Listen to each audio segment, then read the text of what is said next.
کہ اسے تو مل گیا یاروں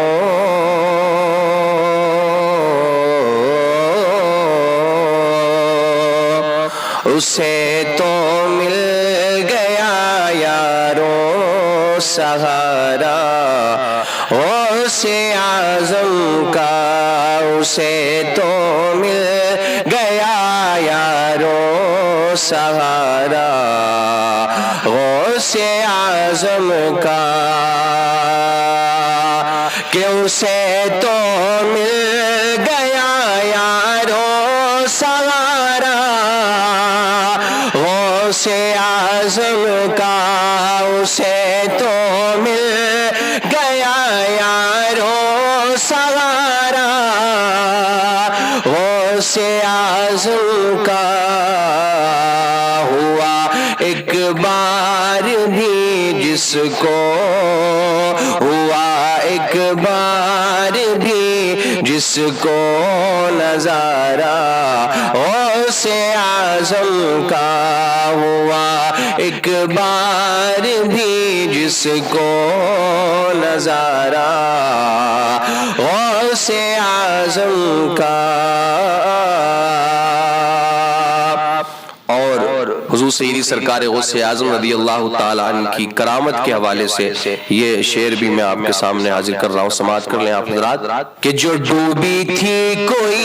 کشتی کسی شادی کی دریا میں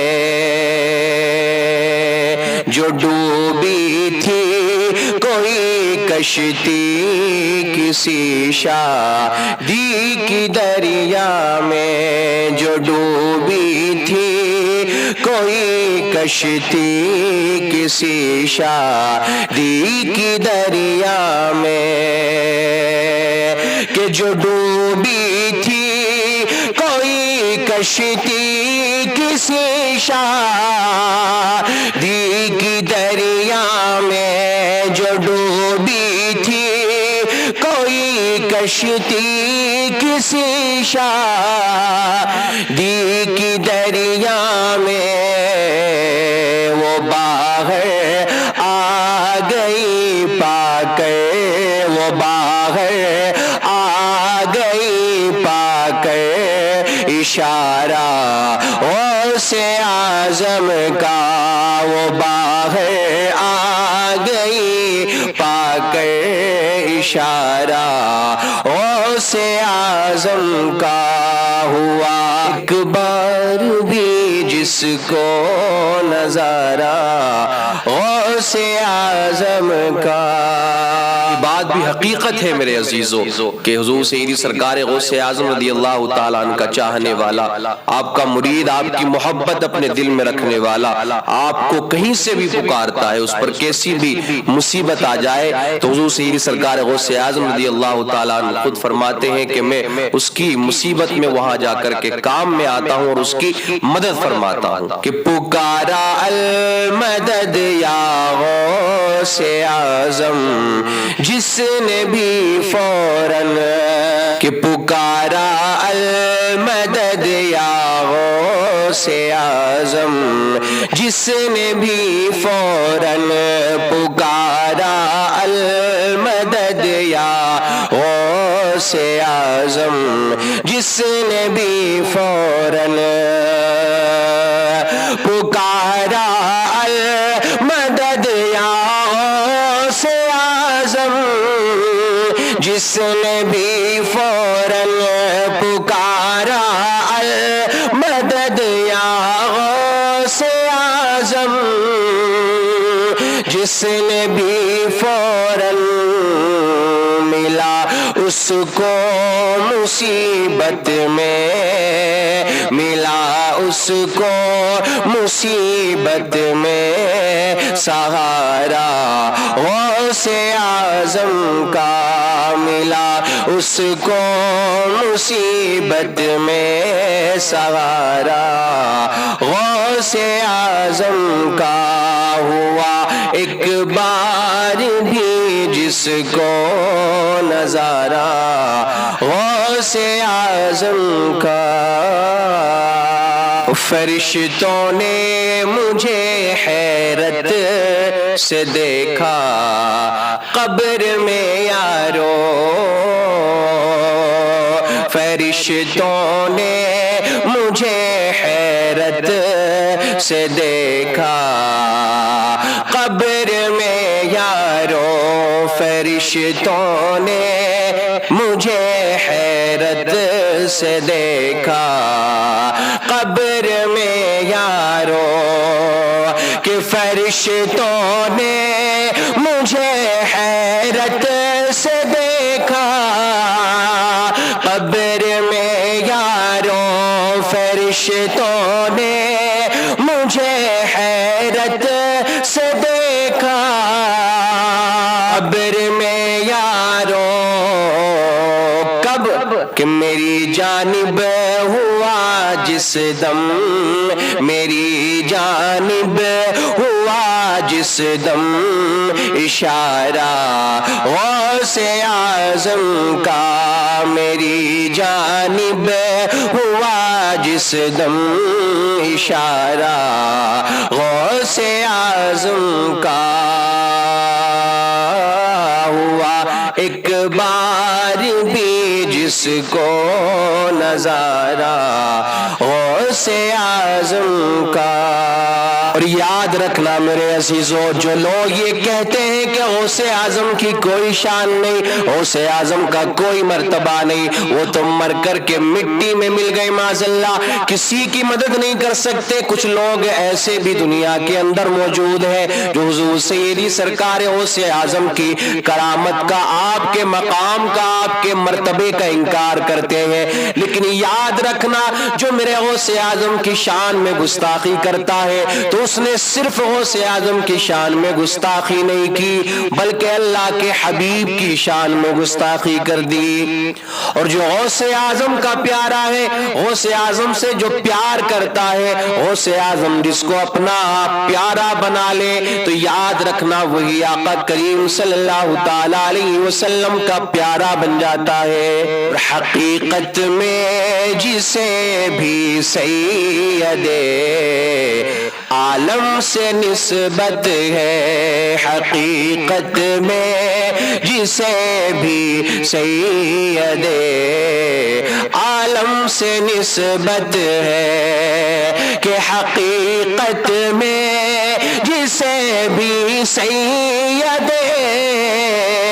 عالم سے نسبت ہے، حقیقت میں جسے بھی سید عالم سے نسبت ہے، وہی تو شخص ہے دراصل پیارا غوث اعظم کا، وہی تو شخص ہے دراصل پیارا غوث اعظم کا ہوا ایک بار بھی جس کو نظارہ غوث اعظم کا، اسے تو مل گیا یارو سہارا غوث اعظم کا۔ یاد رکھنا میرے عزیزوں، میرے سرکار غوث اعظم محبوب سبحانی قطب ربانی حضور سیدنا شیخ عبد القادر جیلانی رضی اللہ تعالی عنہ،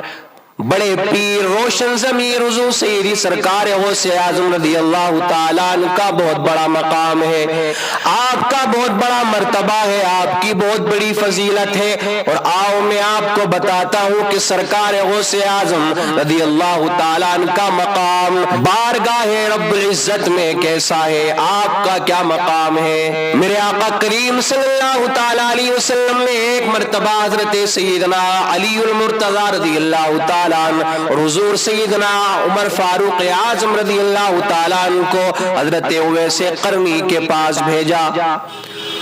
اور میرے آقا کریم صلی اللہ تعالی علیہ وسلم نے اپنی ایک قمیص عطا فرمائی اور آپ نے یہ وصیت فرمائی کہ جاؤ اویس قرنی کے پاس جاؤ اور اس کو جا کر کے میری یہ قمیص دے دینا اور اس سے جا کر کے کہنا کہ اللہ کے رسول نے فرمایا ہے کہ وہ آقا کریم صلی اللہ تعالی علیہ وسلم کی امت کے لیے دعا فرمائے، میری امت کی بخشش کی دعا فرمائے۔ حضرت عمر فاروق اعظم اور حضرت علی رضی اللہ تعالیٰ عنہ آقا کریم صلی اللہ تعالی وسلم کا حکم پاتے ہی سیدنا اویس قرنی رضی اللہ تعالیٰ عنہ کے پاس جاتے ہیں، اور جانے کے بعد میں آپ نے قمیص عطا فرمائی اور اس کے بعد میں فرمایا کہ آقا نے فرمایا ہے کہ آپ اللہ کے حبیب کی امت کے لیے دعا فرمائے، آقا کریم صلی اللہ تعالی وسلم کی امت میں جو گناہگار ہیں ان کے لیے آپ دعا فرمائیں، ان کی بخشش کی دعا کریں، ان کی مغفرت کے لیے آپ دعا فرمائے۔ حضرت اویس قرنی رضی اللہ تعالیٰ عنہ نے جب اتنا سنا تو آپ فوراً سجدے میں چلے جاتے ہیں اور بارگاہ رب ذوالجلال میں عرض کرتے ہیں مولا میری دعا کی لاج رکھنا، اے اللہ میں دعا کرتا ہوں میرے مالک، اے اللہ میں دعا کرتا ہوں کہ تو اپنے حبیب کریم صلی اللہ تعالیٰ علیہ وسلم کی امت کے گناہگاروں کی بخشش و مغفرت فرما دے۔ حضرت اویس قرنی سجدے میں ہے، دعا کر رہے ہیں اللہ کے رسول صلی اللہ تعالی علیہ وسلم کی امت کے گناہگاروں کے لیے آپ دعا فرما رہے ہیں۔ آواز آتی ہے اے اویس اپنے سر کو سجدے سے اٹھا لو، جاؤ میں نے تمہاری دعا کو قبول کر لیا ہے اور اپنے حبیب کی آدھی امت کو بخش دیا ہے، آدھی امت کی مغفرت فرما دی ہے، آدھی امت کو میں نے عبد القادر کے لیے چھوڑ دیا ہے، وہ دعا کرے گا تو میں اپنے حبیب کی امت کو بخش دوں گا۔ یاد رکھنا اے اویس جو میرا محبوب ولی ہے کہ جس کا نام محی الدین ہے وہ تیرے بعد میں آئے گا۔ حضرت اویس قرنی فرماتے ہیں اے اللہ وہ کون ہے، عبد القادر کون ہے، اس کا کیا مقام ہے، اس کا کیا مرتبہ ہے؟ تو ندا آتی ہے، آواز آتی ہے اے اویس وہ میرا بھی پیارا ہے اور میرے محبوب کا بھی پیارا ہے، قیامت تک اہل زمین کے لیے حجت ہوگا اور اس کا قدم تمام ہی اولین و آخرین اولیاء کرام کی گردنوں پر ہوگا، اور جو اسے قبول کرے گا میں اسے دوست رکھوں گا۔ حضرت اویس قرنی نے جب اتنا سنا اپنی گردن کو جھکایا اور بارگاہ رب ذوالجلال میں عرض کی مولا میں نے بھی اس کو قبول فرما لیا ہے۔ اسی لیے تو سیدی سرکار اعلیٰ حضرت فرماتے ہیں واہ کیا مرتبہ غوث ہے بالا تیرا، اونچے اونچوں کے سروں سے قدم اعلیٰ تیرا۔ تو یہ مقام ہے حضور سیدی سرکار غوث اعظم کا، یہ مرتبہ ہے۔ اللہ نے آپ کو کتنا بڑا مقام عطا فرمایا، کتنی فضیلت آپ کو عطا فرمائی، کیا مرتبہ آپ کو عطا فرمایا، اور یہاں تک ہے کہ سرکار غوث اعظم رضی اللہ تعالی عنہ کا وسیلہ دے کر کے جو اللہ کی بارگاہ میں دعا مانگتے ہیں اللہ رب العزت ان کی دعاؤں کو قبول فرما لیتا ہے۔ اور میرے عزیزو پیر بھی ہو تو پھر ایسا ہونا چاہیے، آج بھی پیر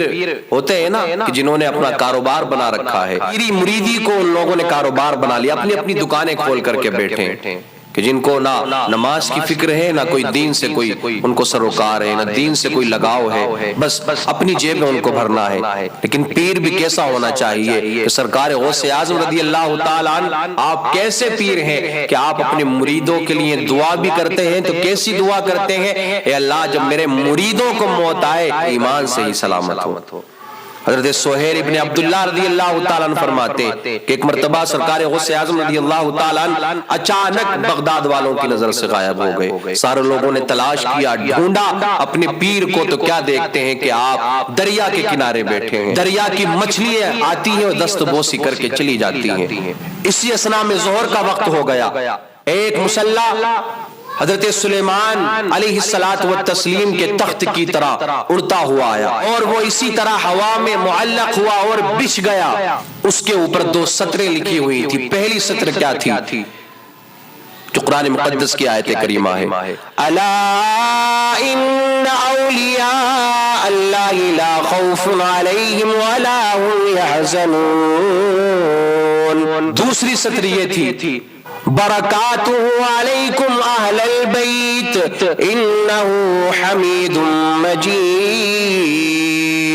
روایت کے اندر آتا ہے کہ بہت ساری نورانی شکل والے لوگ اس مصلی پر آئے اور سب بنا کر کے کھڑے ہو گئے. سرکار غوث اعظم رضی اللہ تعالیٰ آگے بڑھے اور آپ نے نماز پڑھائی. ایک عجیب سما بندھا ہوا تھا, ایک عجیب سا منظر تھا, ایک عجیب سی کیفیت تھی. دیکھنے والوں کی آنکھیں کھلی کی کھلی رہ گئی اس منظر کو دیکھنے کے بعد میں. جب میرے سرکار غوث اعظم رضی اللہ تعالیٰ تسبیح پڑھتے تو آسمان کے فرشتے بھی آپ کے ساتھ میں تسبیح پڑھتے تھے. اور اسی وقت میرے سرکار غوث اعظم نے اپنے ہاتھوں کو اٹھایا اور رب کی بارگاہ میں دعا کی, اے اللہ میں تیرے حبیب کا وسیلہ دے کر کے تجھ سے دعا مانگتا ہوں, اے اللہ میں تجھ سے طالب ہوں, اے اللہ میرے مریدوں کو اور میرے مریدوں کے مریدوں کو